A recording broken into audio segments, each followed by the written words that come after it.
সামনেই জামাই ষষ্ঠী, তাই এবারে জামাই ষষ্ঠীতে একদম অনুষ্ঠান বাড়ির সাথে দই কাতলা বানিয়ে ফেলুন। আজ আমি আপনাদের সাথে শেয়ার করব অনুষ্ঠান বাড়ির সাথে দই কাতলা রেসিপি। যেহেতু সামনে জামাই ষষ্ঠী, তাই এরকম রেসিপি কিন্তু নিশ্চয়ই বানানো যায়। হেসেল লাভা চ্যানেলে আপনাদের সবাইকে স্বাগত। তাহলে চলুন রান্নাটা শুরু করা যাক। তার জন্য আমি প্রথমে 4 পিস কাতলা মাছের দাগা নিয়েছি। যে কোনো পিস আপনারা নিয়ে নিতে পারেন, তবে চেষ্টা করবেন এই রান্নাটার জন্য কাতলা মাছটার জন্য একটু বড় হয়, তাহলে টেস্টটা ভালোই আসবে। প্রথমে একটু নুন হলুদ মাখিয়ে মাছগুলোকে সাইডে রাখবো। ততক্ষণ এদিকে দুটো মিডিয়াম সাইজের পেঁয়াজকে কুচিয়ে নিয়ে পেস্ট করে নিলাম। এবার এদিকে একটা বোলের মধ্যে 1 টেবিল চামচ পোস্ত আর ওই 7-8টা মতো কাজু বাদাম একটু পানি দিয়ে এটাকে শিলনোড়ায় বেটে নিতে পারেন, অথবা মিক্সারে দিয়েও ব্লেন্ড করে নিতে পারেন। এরকম একটা স্মুথ পেস্ট তৈরি করবেন। এবার আমি এখানে হাফ কাপ টক দই নিয়েছি, এটাকেও ভালোভাবে ফেটিয়ে নিতে হবে। চলুন এবার মূল রান্নায় ফিরে যাওয়া যাক। তার জন্য একটা কড়াই নিয়েছি আর এর মধ্যে দিয়ে দেবো সর্ষের তেল। একটু বেশি পরিমাণে তেল দিলাম। তেলটা খুব ভালোভাবে গরম হলে মাছগুলো দিয়ে দেব।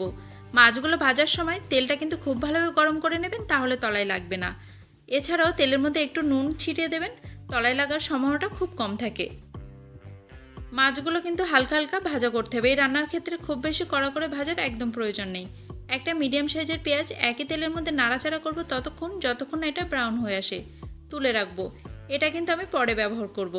একই তেলের মধ্যে 2টো শুকনো লঙ্কা, 2টো এলাচ, 1 টুকরো দারচিনি, 2-3টে লবঙ্গ একটু নাড়াচাড়া করে পেঁয়াজ বাটাটা দিয়ে দেব। এবার ওই 5-7 মিনিট মতো নাড়াচাড়া করুন যতক্ষণ একটু ভাজা ভাজা মতো হয়ে আসে। দিয়ে দিচ্ছি 1.5 চা চামচ আদা রসুন বাটা। আদা রসুনটা দিয়েও নাড়াচাড়া করবেন কাঁচা গন্ধটা যাওয়া পর্যন্ত। এবার এর মধ্যে দিলাম যে পোস্ত আর কাজু বাদামটা পেস্ট করে রেখেছিলাম, সেটাও দিয়ে 2-5 মিনিট মতো নাড়াচাড়া করব। এই রান্নাটা কিন্তু এতক্ষণ আমি মিডিয়াম আঁচেই রান্না করছি। এবার এর মধ্যে দিয়ে দেবো 1 চা চামচ হলুদের গুঁড়ো, 1 চা চামচ কাশ্মীরি লঙ্কার গুঁড়ো আর স্বাদ মতো নুন। 1 মিনিট মতো নাড়াচাড়া করুন। তারপর এর মধ্যে দিয়ে দেবো ফ্যাটিয়ে রাখা টক দইটা। দইটা দিয়ে ততক্ষণ ভালোভাবে মেশাবেন যতক্ষণ না এই পুরো মশলাটা থেকে তেল ছাড়ে। যখন দেখবেন এরকম তেল ছাড়া শুরু করেছে, তখন এর মধ্যে 1 চা চামচ ধনের গুঁড়ো, 1 চা চামচ জিরের গুঁড়ো, সামান্য একটু চিনি দেব স্বাদটাকে ব্যালেন্সের জন্য। পরিমাণ মতো পানি দিলাম। পানিটা কিন্তু খুব বেশি ব্যবহার করার প্রয়োজন নেই। যতটা মাছ সেই বুঝে অল্প একটু পানি দিয়ে দেবেন। মশলাগুলোর সাথে পানিটা খুব ভালোভাবে মিশিয়ে নেব। যখন দেখবে ফুটে উঠেছে, তখন মাছগুলো দিয়ে দিলাম। মাছগুলো দেওয়ার পর উপর থেকে ভাজা পেঁয়াজটাও দিয়ে দিলাম। পেঁয়াজ ভাজাটা চাইলে নাও দিতে পারেন, তবে দিলে ওই যে স্বাদটা বেড়ে যায়। এবার মিডিয়াম আঁচে ঢাকা দিয়ে দেব। রান্না করব 10 থেকে 15 মিনিট মতো। এর মাঝে একবার ঢাকা তুলে মাছগুলোকে একটু উল্টে দেবেন।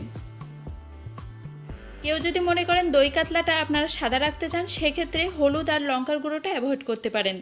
নামানোর একটু আগে উপর থেকে গরম মশলার গুঁড়ো দিয়ে দেবে 1 চা চামচ মতো। এরপর একদম লো আছে 5-7 মিনিট মতো রান্না করুন। যখন দেখবেন তেল ছাড়ছে, তখন গ্যাসের আঁচটা অফ করে ঢাকা দিয়ে রাখবো নর্মাল জায়গায় মোটামুটি 10 মিনিট মতো। তারপর আর কি পোলাও, ফ্রাইড রাইস অথবা সাদা ভাতের সাথে পরিবেশন করুন। আমার চ্যানেলে খুশকা পোলাও রেসিপি পেয়ে যাবেন, যেটার সাথে কিন্তু এইসব রেসিপিগুলো দারুণ জমে যাবে, তাই অবশ্যই রেসিপিটা দেখে নেবেন।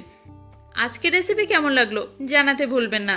এছাড়াও ওদিকে সাবস্ক্রাইবটা নিশ্চয়ই করবেন, কারণ এরকম নতুন নতুন রেসিপি আরও দেখতে হবে তো।